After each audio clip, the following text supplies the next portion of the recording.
साथियों नमस्कार।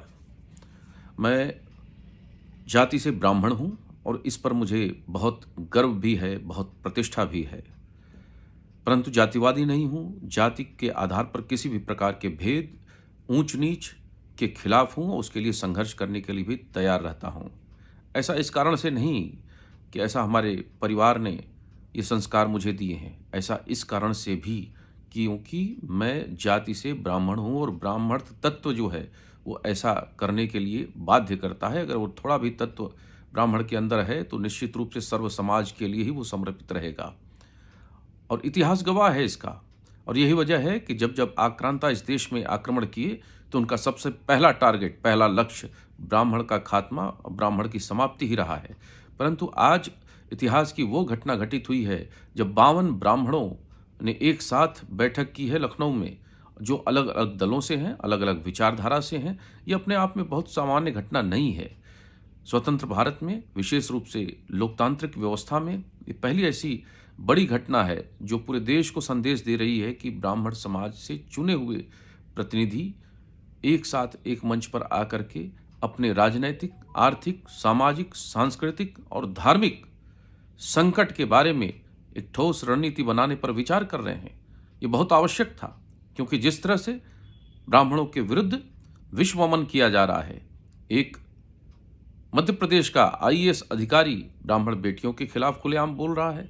सभी छोटे छोटे दल के नेताओं का अगर इतिहास उठा करके देखिए तो ब्राह्मणों के खिलाफ विश्वमन करके वो अपनी पार्टियों को अस्तित्व में लाए और बाद में उन्हीं ब्राह्मणों का साथ लेकर के सत्ता तक पहुंचे।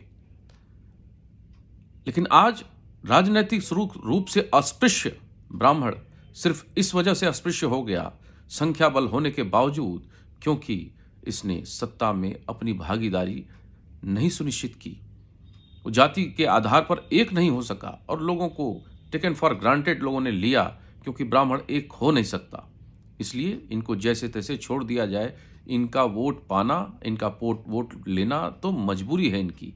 ये तो आएंगे ही जाएंगे कहाँ, क्योंकि सर्व समाज के बारे में सोचते हैं। लेकिन आज इतना बड़ा संकट ब्राह्मणों के सामने खड़ा है पूरे देश में, क्योंकि ब्राह्मण समाज में भी अत्यंत गरीब लोग हैं जिनको देखकर पीड़ा होती है। ठीक उसी प्रकार जैसे किसी भी गरीब को देखकर पीड़ा होती है, उसके अभावों को देखकर पीड़ा होती है।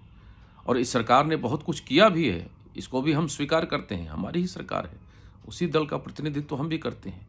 परंतु जाति के आधार पर जब इस प्रकार का समर पैदा हो जाए देश के अंदर, जब ये वही देश है चितपावनी ब्राह्मणों की बेरहमी से हत्या की गई, समाज शांत रहा।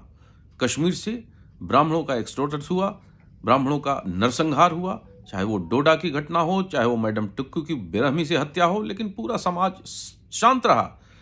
सिखों का नरसंहार हुआ, आज हम उसके लिए आवाज उठाते हैं, सभी मंचों पर उठाते हैं। लेकिन ये आवाज मानवीय होनी चाहिए, राजनैतिक नहीं होनी चाहिए, वोट बैंक से प्रेरित होकर नहीं होनी चाहिए। लेकिन ब्राह्मणों की आवाज उठाए कौन सी पार्टी उठाए?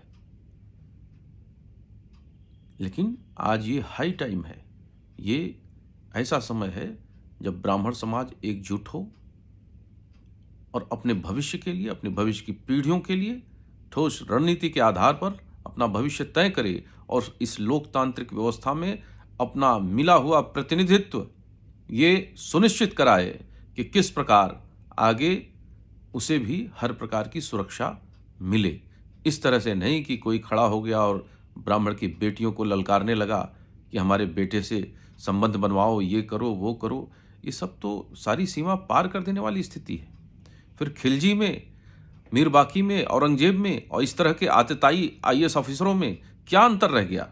मुझे लगता है कि इसके बाद भी ब्राह्मण समाज शांत है और एक शांतिप्रिय तरीके से अपनी बात को मंथन कर रहा है, सोच रहा है, आगे के बारे में सोच रहा है।